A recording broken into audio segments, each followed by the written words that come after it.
right, good evening. Welcome to Looper Talk. My name is Tim Palmer. Tonight is episode 11, where I am going to give you all stories from my work.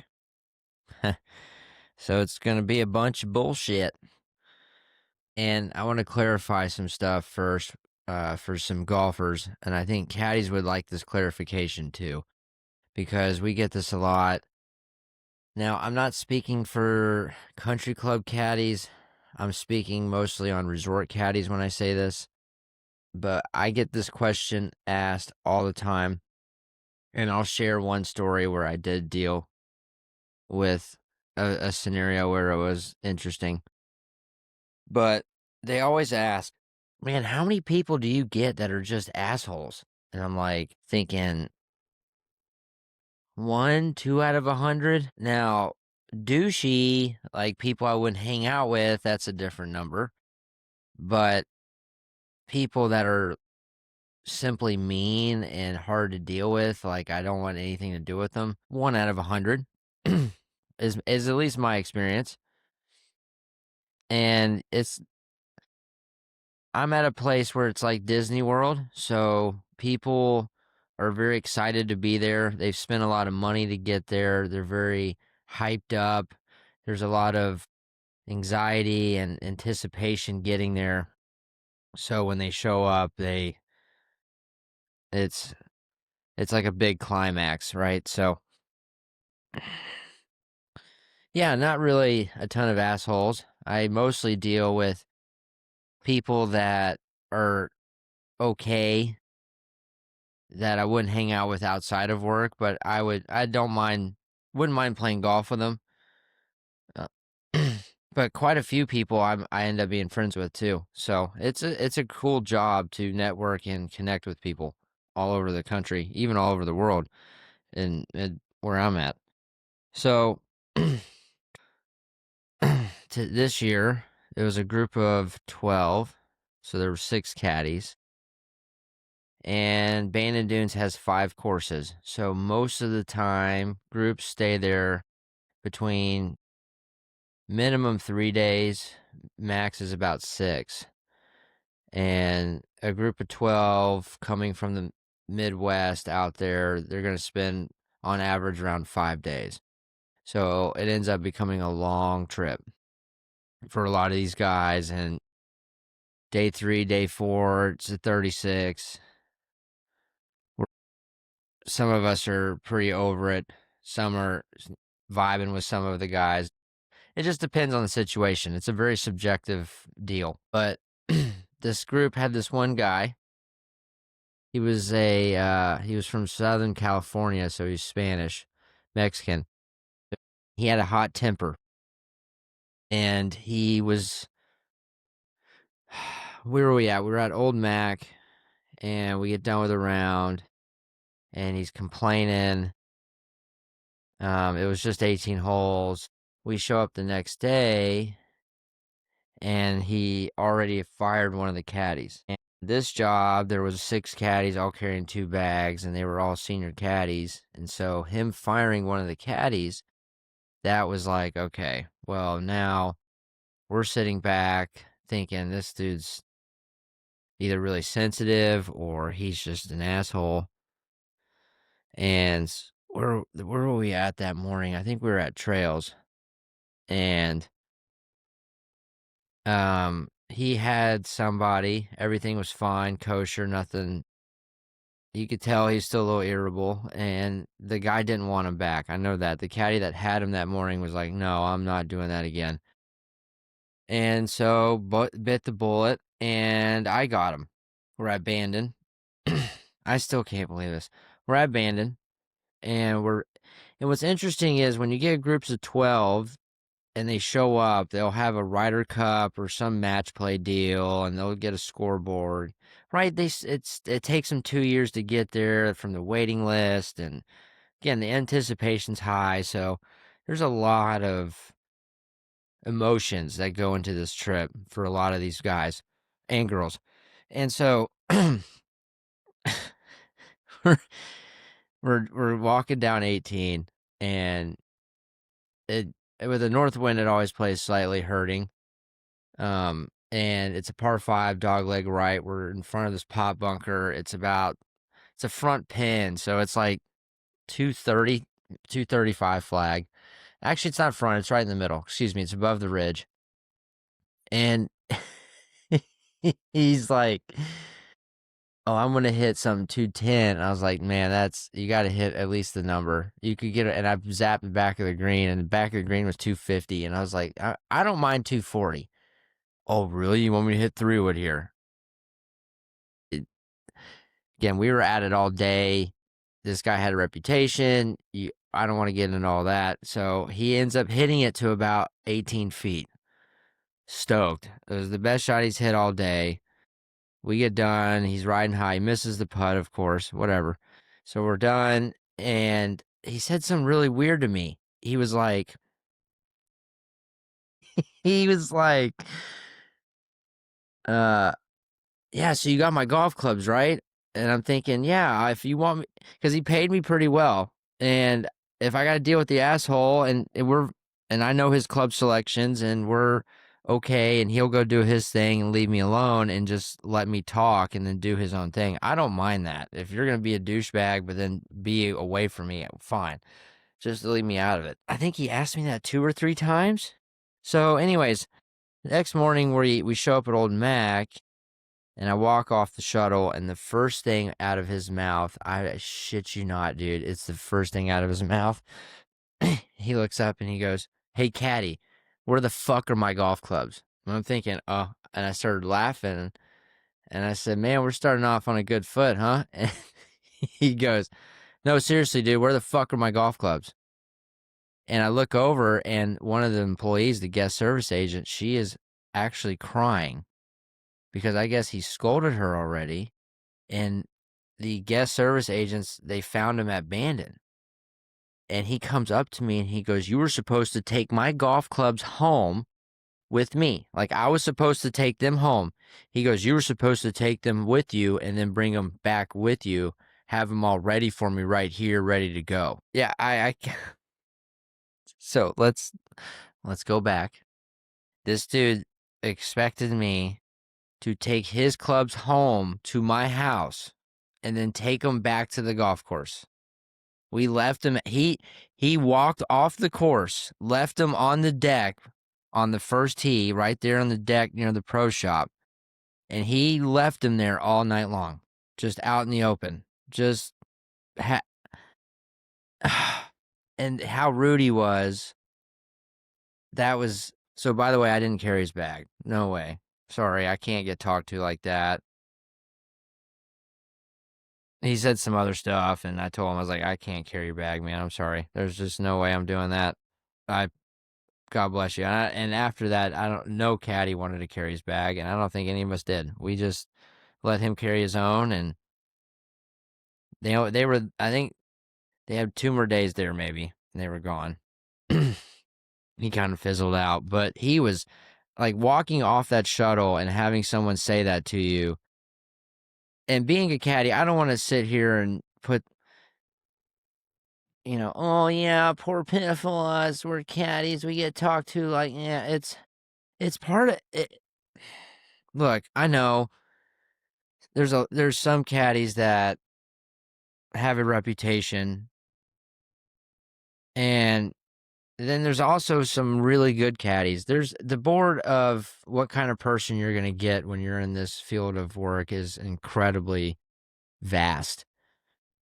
And sometimes the good ones can get overshadowed by the bad ones because the bad ones do something so horrific that it just smells up everything else. So I think some people have this interpretation about caddies, and it can rub us the wrong way, the more sophisticated ones. And I believe there's a lot of caddy yards nowadays, especially where I work, that more caddies than not are very sophisticated, well put together people. And that's a fact. You can walk through the Bandon Dunes caddy yard all you want. You're not going to find you're gonna find people fit. I mean, we have a health room, so it's a different animal at a place like that. So I have a lot of respect for caddy yards. I know what it takes. I believe that most caddies now understand the integrity that we have to have in order to maintain our position in the golf world. So I think the stigma is slowly fading the more that we continue to hold ourselves to that standard. So, but all right, what's the next story?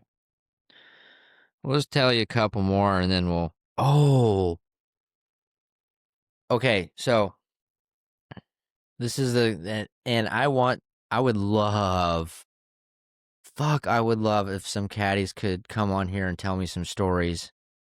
That way we could just sit down and talk some shit. That's what's gonna eventually evolve into, for now. But I'm up here just talking shit. So maybe I'll start it, get some more people on this train, and we'll get a caddy platform. But yeah, so again, I'm not gonna name names. I'm not even gonna name exactly where they're from. I'm gonna kind of make up the stories. So forgive me. It's not going to be exact information. I don't want it to be.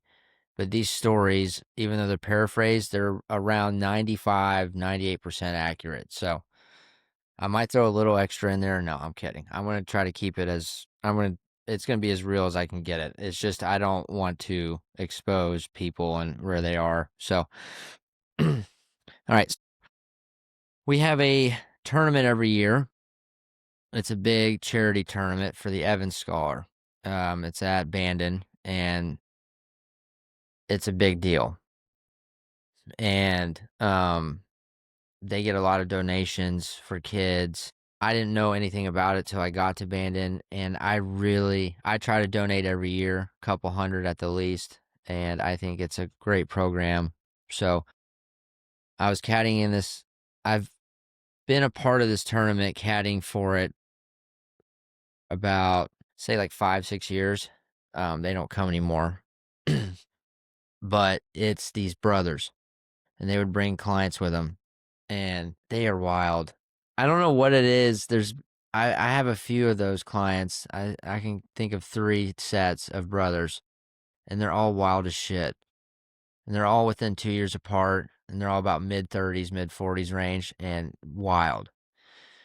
But these in particular are great dudes. Super nice. One of the nicest people. I'm very that job. I think a lot about that job. That came once a year for about 5 years. That was great. So they would play scotch. Now, mind you, all this money would get donated to Evans.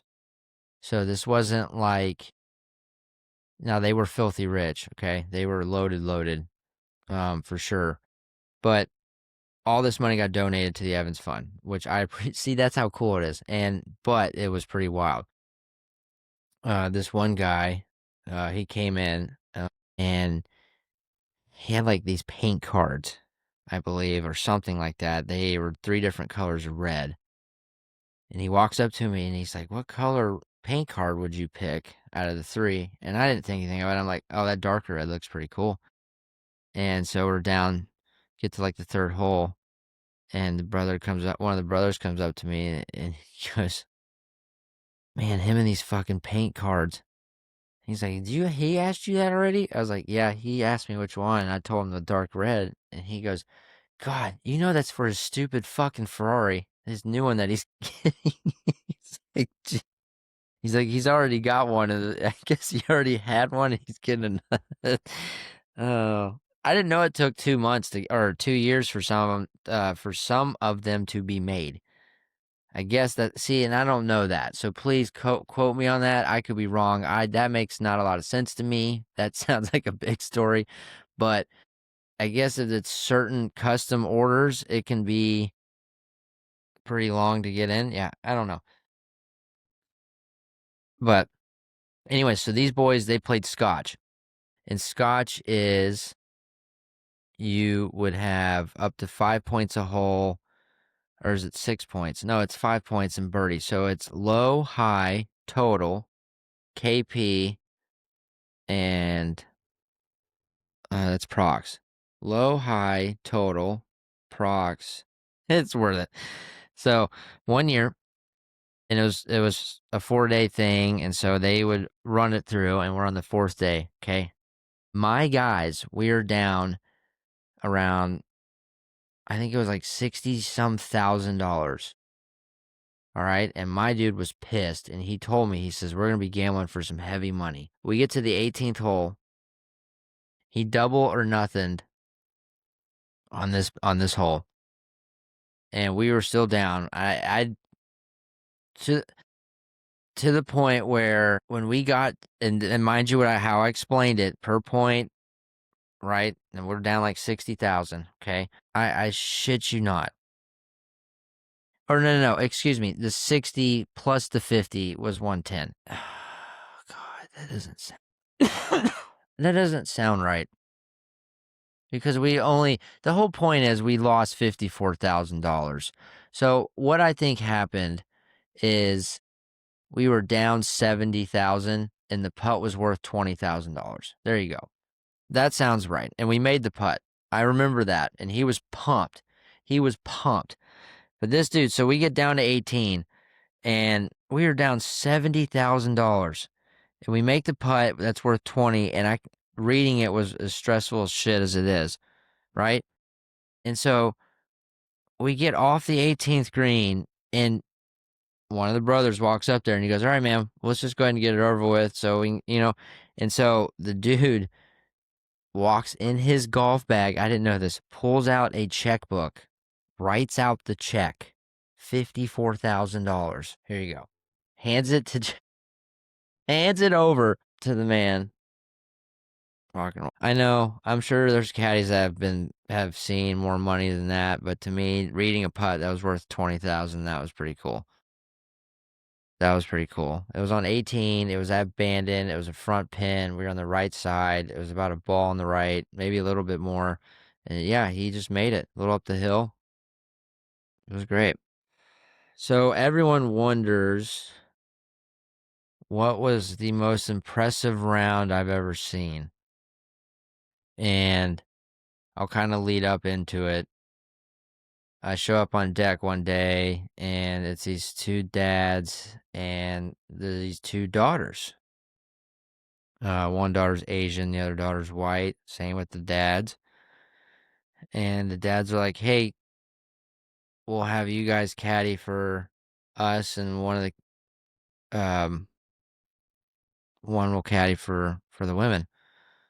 And I think the caddy that was with me was a little bit older, so he had the dads, and I had the daughters. And we get through Bandon. They're excellent players, like excellent players. The girls, they were both under the age of, they were both under the age of 15. They were about 15 and under.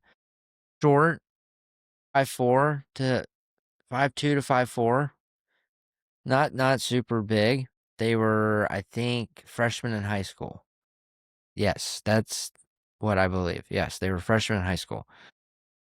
And we get through the first round of Bandon, and they were playing the gold tees, and they both shoot couple over 74, 75. And from the gold tees, and that's when I was like, okay, they're pretty good. But in my mind, I'm thinking this might be the best round of the whole trip. There could be some mid-80s in here, right? Oh, no.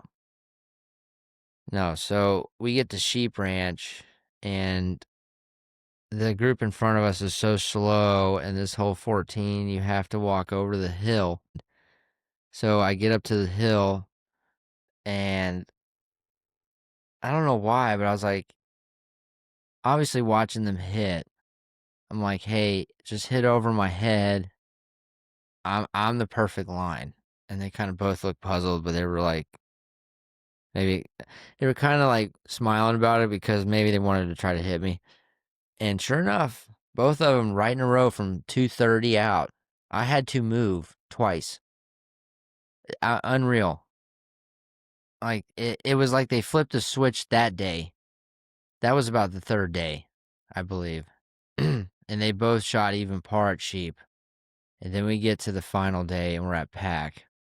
Okay. Now, one of the girls shoots even again, but the other girl, okay, she shoots 5 under at pack from the golds.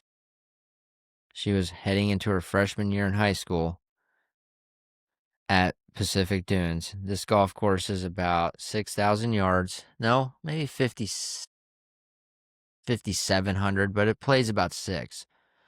And she hits her driver around 250. And for her size, that's incredibly long. All carry, rolls out maybe 10 yards at the most. And just all day, just steady. And to watch someone that young, because that's a hard golf course to stay focused on, because every line I'm giving her, it's a forced carry over a mound and nothing is revealing. Everything is blind. So you really have to trust the caddy almost 100% if you've never seen that golf course. That's one of the courses where we get a lot of our value, is at that kind of that moment where it's blind, or there's more green hidden because of the depth perception out there. So that course alone does a very good job of creating high shot value. So, but she played great, and the whole time she just trusted what I said, and she knew in the moments when there was wind we couldn't feel, or when there was putts that moved a little more. And I'm sure I could have improved some too, but just to be a part of that was really cool to see. She's going to be something special.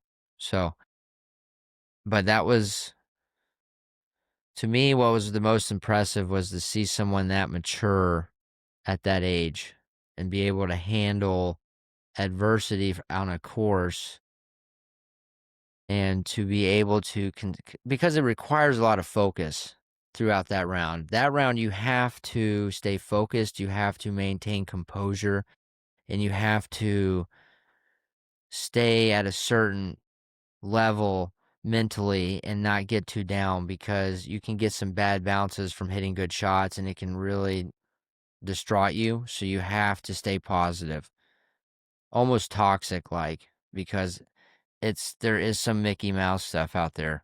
But yeah, that was cool. That was really cool. I think that round in the women's am, if she was playing abandon, she would have probably shot mid-60s. I think a couple shots lower, maybe even. Yeah, that would have been cool. So, yeah, that was the some of my stories. I could sit here forever, but I am inspired. Hopefully, you all can listen to this and maybe tell me your stories. Give me some. Maybe join this podcast and we can sit down and talk some stuff. You take the floor and I'll ask some questions, and yeah. So, but heading close to Christmas time out. I don't know when this episode releases. Hopefully, if it's after Christmas time, it should be nearby. But happy holidays, everybody. And yeah, we'll keep this ship rolling. Appreciate all the support, and any suggestions or anything that I can do, let me know.